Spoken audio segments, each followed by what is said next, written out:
I never planned on being a pumping mom.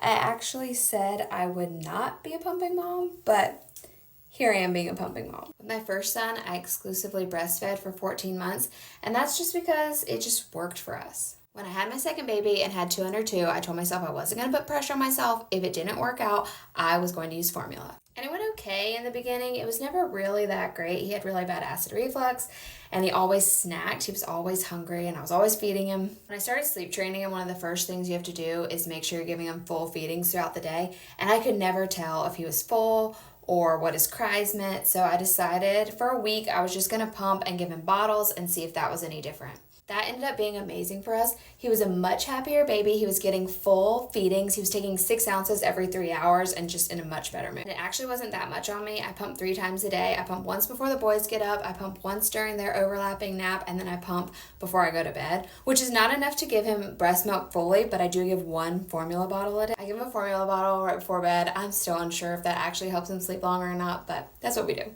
It gets him used to formula, which he hated in the beginning, but he's doing much better with it. And it takes the pressure off of me to make sure I pump enough, because if I don't pump enough during the day, he can always have formula.